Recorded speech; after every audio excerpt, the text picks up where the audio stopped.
शुरू करते हैं भैया प्रश्नावली 9A का क्वेश्चन नंबर 21। हमारी क्लास लगभग 3 से 4 दिन ऑफ रही है। अब इसके बाद में आपकी क्लास ऑफ नहीं होगी और इसके बाद हमारी क्लास कंटिन्यू चलेगी। तो प्रश्नावली जो 9A पढ़ रहे थे उसका लास्ट क्वेश्चन है 21 नंबर, और इस प्रकार से मेरा चैप्टर भी और प्रश्नावली लगभग दोनों ही खत्म हो जाएंगे, क्योंकि इसके बाद में जो 9B है वो आपकी बहुविकल्पी प्रश्नावली है, वो आपको स्वयं करनी होती है। तो यदि आपसे नहीं हो रही है, कोई क्वेश्चन नहीं बनता है, तो आप कमेंट करके जरूर बताएं, उस क्वेश्चन का भी सॉल्यूशन आपको देंगे। आपसे कोई एग्जाम्पल सॉल्व नहीं होता, कोई क्वेश्चन सॉल्व नहीं होता, तो आप जरूर बताएं। हम लोग डॉक्टर मनोरे की किताब से गणित को पढ़ रहे हैं कक्षा 10 के, और इसके अतिरिक्त आपके पास जिस भी राइटर की किताब है वहां से आपका कोई क्वेश्चन है तो वो भी आप पूछिएगा, कमेंट करके बताएं, हम आपको उस क्वेश्चन का भी सॉल्यूशन देंगे। तो चलिए भैया देखते हैं क्वेश्चन नंबर 21।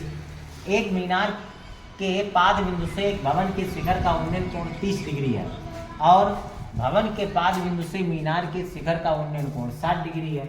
यदि मीनार 50 मीटर ऊंची हो तो भवन की ऊंचाई ज्ञात कीजिए। ये हमसे क्वेश्चन कह रहा है। तो बिल्कुल आसान से शब्दों में हम लोग क्वेश्चन को बारी बारी करके एक लाइन करके पढ़ते हैं और उसी के माध्यम से डायग्राम को बनाते हैं।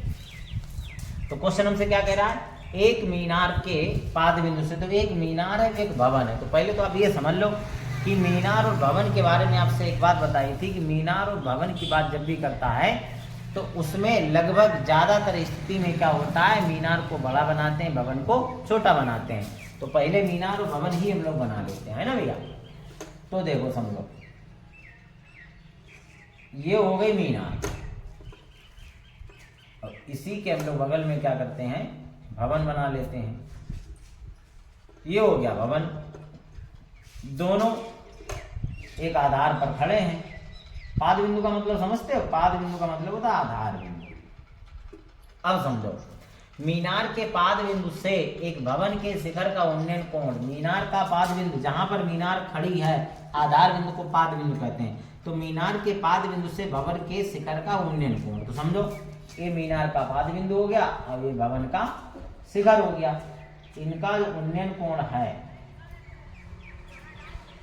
वो जो है 30 डिग्री है। कितना है भैया, 30 डिग्री। आगे क्या कह रहा है, आगे कह रहा है और भवन के पाद बिंदु से, भवन का पाद बिंदु ये हो गया, ये वाला भवन के पाद बिंदु से मीनार के शिखर का उन्नयन कोण 60 डिग्री है। वो कितना है भैया, 60 डिग्री। तो इसको हम लोग बना देते हैं 60 डिग्री। भवन के पाद बिंदु से मीनार के शिखर का जो उन्नयन कोण है वो कितना है, 60 डिग्री। इसको हम लोग बना देंगे 60 डिग्री। क्लियर हो गया। यदि मीनार की ऊंचाई 50 मीटर है, क्वेश्चन आपसे कह रहा है मीनार की ऊंचाई कितनी है, 50 मीटर, यानी कि ये आपकी दी रखी है मीनार की ऊंचाई 50 मीटर है, तो भवन की ऊंचाई ज्ञात कीजिए। तो भवन की ऊंचाई कितनी हो जाएगी, h मीटर। हो नहीं जाएगी, इसको हम लोग मानते हैं, ठीक है भैया। अब मेरा काम बचा है नाम देना। नाम कैसे देते हैं, अपनी इच्छा अनुसार जो अच्छा लगे वो नाम दे दीजिए। आप इसको A कह दो, आप इसको B कह दो, इसको आप C कह दो, इसको D कह दो। अब समझना आप। तो सबसे पहले जो दिया उसको लिख लेते हैं। क्या क्या दिया जरा समझिए। दिया है, मेरे पास दिया है मीनार की ऊंचाई, मीनार की ऊंचाई बराबर 50 मीटर। मीनार की ऊंचाई कितनी है, 50 मीटर है। भवन की ऊंचाई पता करनी है तो उसको मान लेंगे, माना भवन की ऊंचाई, भवन की ऊंचाई h मीटर है, ठीक है भैया। भवन की ऊंचाई कितनी हो गई, h मीटर हमने मान ली। अब आधार आप दोनों जब त्रिभुज ये लेोगे, कौन सा, DCB, तब आप आधार BC यूज कर सकते हो, और इधर ABC लेोगे तब भी BC यूज कर सकते हो, ठीक है।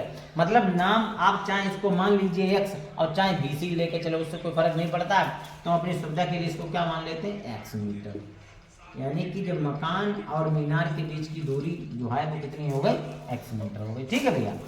अब देखो हल, सॉल्यूशन देखिए आप, बड़े ही आसान तरीके से लगाते हैं हम लोग सॉल्यूशन। तो आप त्रिभुज मेरे पास एक क्या है, BCD, चाहे से ले लो आप, हमने आपको बताया ना त्रिभुज लेने का कोई प्रतिबंध नहीं होता है, चाहे पहले छोटा वाला ले लो चाहे बड़ा वाला ले लो, उससे कोई फर्क पड़ने वाला नहीं है, आंसर मेरा आ ही जाएगा। तो पहले बड़ा वाला ले लेते हैं हम लोग। हाँ भैया, तो लिखेंगे समकोण त्रिभुजों, समकोण त्रिभुजों ABC में, ठीक भैया, क्या लगेगा पता है आपको, tan थीटा, थीटा कितना है, tan थीटा बराबर लंब बटे आधार होता, सूत्र जब पता ही है तो हमको लगाने की क्या जरूरत है, डायरेक्ट लिखो tan थीटा बराबर, थीटा कितना है मेरा बड़ा वाला लिया है ABC, थीटा है आपका 60 डिग्री, tan थीटा बराबर लंब, लंब कितना है 50 बटे आधार कितना है x, tan 60 का मान होता है √3 बराबर 50 बटे x, यहाँ से क्या करते हैं x का मान निकाल लेते हैं, तो x आ जाएगा इधर और j आ जाएगा इसके बटे में, अर्थात x बराबर हो जाएगा आपका 50 बटे √3। इसको समीकरण दे दो आप, इतनी बात क्लियर हो गई। अब क्या करेंगे देखो भैया, अब हम लोग त्रिभुज ले लेंगे BCD। अब समकोण त्रिभुजों, समकोण त्रिभुजों BCD में, ठीक भैया, BCD में इसमें भी वही लगेगा tan थीटा, थीटा कितना है 30 डिग्री, तो tan 30 बराबर लंब बटे आधार, अब लंब कितना है h, आधार कितना है वो वही रहेगा x, tan 30 का मान 1 बटे √3, सॉरी tan 30 का मान कितना होता है 1 बटे √3 बराबर h बटे कितना हो जाएगा आपका x।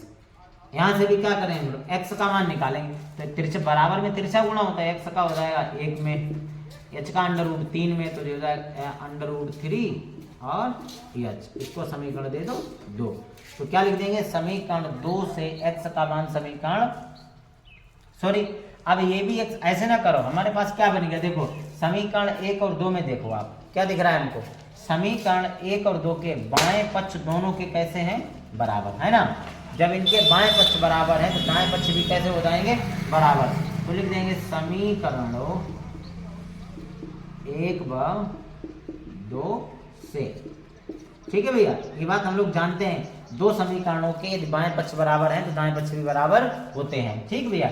तो देखो यहाँ भी x, यहाँ भी x आपका खत्म हो गया, तो क्या बन जाएगा 50 बटे √3 बराबर √3 और h, ठीक भैया, ये क्या है आपका h बना हुआ है। अब बराबर में आपको पता है तिरछा गुणा होता है ना, तो √3 का करोगे हम लोग किस में करेंगे, √3 का √3 में, तो ये रह जाएगा केवल √3 का √3 में केवल 3 और h, अब h के साथ 3 गुणे में तो कहाँ आ जाएगा बटे में, तो h बराबर हो जाएगा आपका 50 बटे 3, इसको क्या करो सही बटे में बदल दीजिए, तो h बराबर हो जाएगा, देखो भैया 3 एकन 3, यहाँ बचेगा 2, कितना हो गया 20 तिछाक 18, बचेगा शेष 2 बटे 3, ये तो आता है ना मीटर, अर्थात जो मकान है आपका वो 16 से 2 बटे 3 मीटर ऊंचा बना हुआ है। बात समझ में आ गई। तो एकदम सिंपल सा क्वेश्चन था, बड़े ही सरल शब्दों में हमने क्वेश्चन को सॉल्व किया है। आप पूरे क्वेश्चन को देखिए, देखने के बाद में यदि इसमें कहीं पर भी प्रॉब्लम आती है, कोई पॉइंट फंसता है तो आप जरूर पूछिएगा। इस प्रकार से प्रश्नावली मेरी 9 खत्म हो गई है और उम्मीद करते हैं इसकी अगली प्रश्नावली आप सॉल्व करेंगे। जो क्वेश्चन आपसे नहीं होता है तो उस क्वेश्चन को आप कमेंट करके जरूर बताएं, उस क्वेश्चन को आपका सॉल्यूशन जरूर देंगे, ठीक है भैया। और जो बताने के लायक क्वेश्चन होंगे वो आपको बता, क्योंकि चैप्टर खत्म करने का मतलब ये होता है कि पूरा चैप्टर खत्म कर दिया, फिर आपने कितना सीखा, कम से कम बहुविकल्पी तो अपने आप लगाओ पूरी। जब नहीं लगता तो उसके लिए हम तो हैं, लगेगा, ये मेरी जिम्मेदारी है, ठीक है भैया। तो क्लास को आज की प्रश्नावली खत्म करते हैं, हम लोग नया चैप्टर पढ़ेंगे नेक्स्ट डे में। आपको बहुत बहुत धन्यवाद।